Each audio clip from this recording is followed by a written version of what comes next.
दादा काय सांगाल तुम्ही आज आपल्या सरपंच पदाचे उमेदवार दाखल करण्यात आलेला आहे, काय प्रतिक्रिया असणार आहे? मी आज मस्साजोग ग्रामपंचायतच्या पोटनिवडणूक 2026साठी सर्वसाधारण या प्रवर्गातून सरपंच पदासाठी मी माझा स्वतःचा अर्ज या ठिकाणी भरलेला आहे.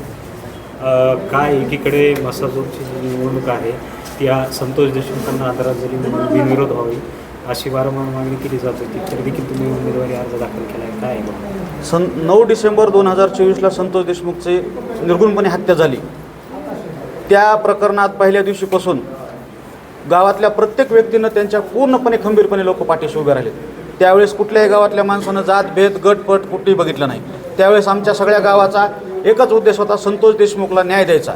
तो आजही आहे आणि उद्याही आमच्या गावातल्या प्रत्येक व्यक्तीची तीच मागणी असेल की संतोष देशमुखच्या मारेकऱ्यांना जोपर्यंत शिक्षा होत नाही तोपर्यंत आमचं गाव पूर्णपणे एक आहे. परंतु हा राजकीय भाग आहे. राजकीय भागामध्ये लोकशाहीमध्ये प्रत्येकाला आपला अधिकार आहे. त्याच्यामुळे माझी इच्छा आहे निवडणूक लढण्याची. त्या दृष्टिकोनातून मी आज उमेदवारी अर्ज भरलेला आहे. आज तुम्ही अर्ज दाखल तुम्हाला जर विनंती केली तर तुम्ही या निवडणुकीतून माघार घेता? नाही घेणार. मीच माझ्या बहिणीला विनंती करणार आहे. त्यांच्यावर खूप मोठं दुःख झालं आहे. कारण ग्रामपंचायतच्या इलेक्शन किंवा सरपंच पदाच्या भूमिकेतून आमच्या मेव्हण्याची हत्या झाली त्या ठिकाणी. मग एवढं मोठं दुःख कोसळलं असताना आमची अपेक्षा आहे, म्हणजे वैयक्तिक माझी सांगतो, की त्यांनी आमच्या मेव्हण्याच्या ह्याच्यामध्ये निकाल लागेपर्यंत त्यांनी ह्या प्रक्रियेपासून बाहेर राहायला पाहिजे.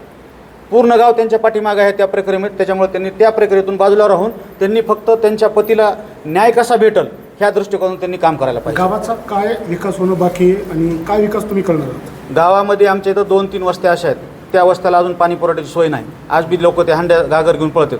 आमच्या गावामध्ये पैसा वस्ती असेल, खमदारा वस्ती असेल, धनगर शेत वस्ती असेल, सुतार शेत वस्ती असेल, आरंगाव शेत असेल, काळाखडक शेत असेल, आंबे शेत असेल, ज्योतिबा मंदिर ते आंबस शेत असेल. या वस्तीला अजूनही चांगल्या प्रकारचे रस्ते नाहीत. त्या रस्त्याची सोय आम्हाला करायची.